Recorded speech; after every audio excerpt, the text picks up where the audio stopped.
Hey everyone, Delphi Group here with our weekly market report every Tuesday.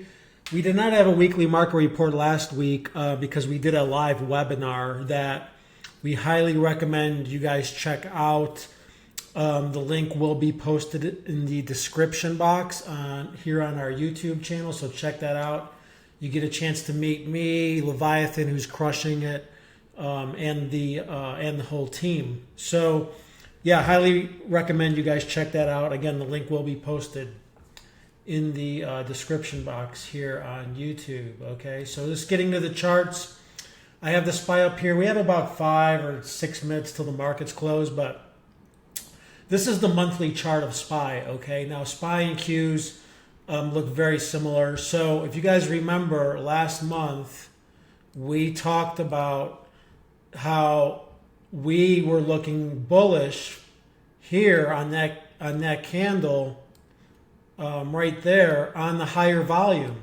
Okay, and we said, would not surprise us if we had higher, because we've had some monthly bullish candles, and remember, monthly charts trump all other charts. Okay, so we saw the volume going up. Okay, now what is happening? And we do have another week to go, so we just need to keep an eye on this. So we need to watch to see if this month's volume is either a drop or do we end higher. Okay, so this is just something to watch for. Okay, you don't want to see the volume start going down on the monthly chart, because then we could see a pullback. Now, that doesn't mean that you can't make money. I mean, we'll get to this, but we make money. As the market goes up, we made money on puts this week. So, if we do get a pullback, there's a lot of support levels you can see on this chart. So, even if it pulled back to this support right over 600, in the bigger scheme of things, that is nothing, right? It actually, in our opinion, would be healthy, but we're not there yet. Just something to keep an eye on the monthly charts. Okay, now again, the other monthly charts look very similar, so I won't look at those. But let's go to the daily, kind of look at what's going on here on the daily chart. So, yeah, we didn't do one last week. We didn't do a market report last week, but you can see here we have our forecast here. Okay, it's been 2 weeks, so we're gonna just turn that to orange. Okay, so let's edit that because we keep things real here. We're not like other guys or services on social media who keep targets on for like a year and then it finally hits and they take credit for it. We don't do that. We know there's people trading. If you're placing a target, you're either going to get stopped out, theta decay, whatever the case may be. So, I mean, what kind of market are we in right now? We are in, we call it a fantasy land market, up-only market, where the markets are ignoring technicals, okay? Our forecast percentage on these indexes is over 90%. So very rarely have we ever seen 2 orange in a row. We may see an orange not for a while, but now we're getting 2 in a row. So that's telling us technical trading is becoming more difficult. Why? Because we are in an up-only market. Okay, funds that were underweight are chasing. They're buying all-time high after all-time high because they don't want to deal with people calling and asking why the S&P 500 is outperforming their fund. So they have to keep buying. They don't pay attention to technicals and they just keep throwing money into the market. That's kind of where we're in right now, and all the pullbacks are very shallow. Okay, so. You look, even this candle here from last week, if we look here last week, that's a bearish engulfing candle. Okay, that's the most bearish candle. And what did that get? It got a 1-day drop and then right back up again. Okay, so again, we're not trading the indexes right now. We have different market indicators that we use. We're not trading the indexes for this reason. But again, like I said, that doesn't mean we can't make money on stocks that look bearish on the way down while the market's going up. So what about the forecast now? Well, again, we have a pivot here on the SPY volume drop. We can see the volume has been dropping steadily here, but SPY is going up. Okay, that's telling us that technicals are being ignored. We've been telling our members that you need to now watch the moving averages, okay? So if we get a close under this moving average, which is roughly 624, let's just say 624, then we would really think we could be dropping down to the 50-day and the support level here, okay? So this is kind of a little big deal here. Watch the moving averages on the indexes, okay? If you're taking long positions, if you're trading calls, keep your stops. This is the 20-day. So, we're just going to put a forecast here, contingent. Oh, and there's the bell. We're just going to put a forecast here on a close under the 20-day moving average, okay? So if we close at the SPY under the 20-day, we would think we're going to go back down towards the 50-day moving average. And now remember, if I try to set this up, that as the indexes go up, so do the averages. So, if we do come back down, chances are the 50-day would even meet. So anyway, that's what we're doing right now. Contingent. We don't want to keep putting, short-term forecasts down to the 20-day. We're looking for a little bigger moves. Okay, so that's the SPY. Qs is going to be exactly the same setup here. But the Qs is actually closer to the 20-day. Again, our forecast here didn't hit. Honestly, I would leave that, but just to keep things truthful, I'm going to change it to, again, orange and mark that one up there. But again, if the Qs closes under that 20-day moving average, I'm just going to go right back. I'm not going to go all the way down because the 50 days here now, but I would go down towards that. Okay, so that's kind of where I would go. Okay, again, remember the 50 days is going to keep moving up. So, and we do have a pivot. We actually have a bearish engulfing candle here on the Qs, which is way different than the SPY. So the Qs looks more bearish on higher volume. Look at our indicators below. See, stochastic still overbought, crossing. So again, though, the 20-day is support until it's not. Okay, we can see here support.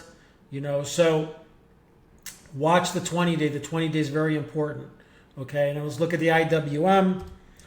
IWM was the one index where our target did hit back here. So we'll mark that target up as a winner.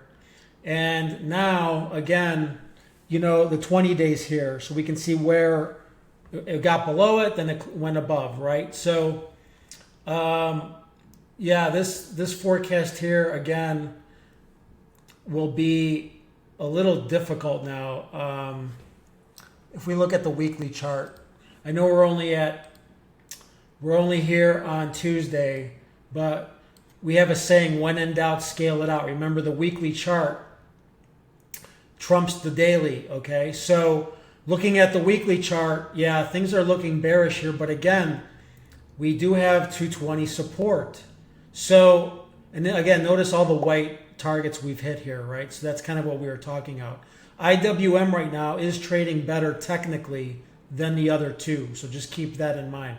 So we have a bunch of spinning tops here. We have a hanging man. Look at that volume drop today. Volume drop. I'm going to say we're not going to get up here past on the weekly. Okay, so this is the IWM on the weekly is setting up bearish, but the bigger move wouldn't happen until under 220. So looking at the weekly, I'm going back to the daily. I'm going to go lower, just down to the this 220 support level. If we close under there, then we could pick up momentum to the downside. So just keep that in mind, okay? And remember, like we said, we can make money on puts as the markets are going up. So if we look here in the Delphi room, okay, let's jump into the Delphi room here. We are in our non-signal trade channel, okay? We had 2 trades this week already that were puts. We had here in the non-signal trade channel, we had AMD puts. Here you can see we took yesterday around 165. We closed those out today at 3:30 for a double. Okay, again, remember we put these on yesterday and closed them out today. These actually got over $6. But again, we're sticking to our strategy and plan. And we did have members who actually held longer and got out at $5 or $6. But this was a nice double. Again, these were puts. You can see that. Okay, as the markets go up, we can make money on the way down with stocks. Okay, and then if we go to the Delphi signal, we had two really nice trades here, actually on the same stock, Rocket Labs. Okay, you can see here, this was the recent one we took here. We put out the trade, and we got in here. We got filled at 193 on these puts. Again, scaled back into puts on Rocket Labs, and we ended up closing those out. Where did we close those at? Well, you can see our targets hit. So we put our analysis out and filled at 193. We hit our first target here, which actually exceeded 290 and 320. And then our second target here hit at 380. And that is where we closed the trade. So that was a really nice trade from 193 to 380. Again, pretty much a double there. And then we had a trade earlier, which we originally got in on Rocket Labs. So we traded this twice this week alone, where we got in here, we scaled in 125, 113, and we pretty much closed everything out here at the first target. We didn't stick around because short-term things were looking a little bullish. So we took the profits here, about 50%. But then again, we re-entered on Rocket Labs. So again, we can make money on puts as the markets are going up. That's what we do here at Delphi. So finishing off with crypto, because this is very important what's going on here. We've been nailing our crypto calls left and right for a long time. We nailed this breakout call here.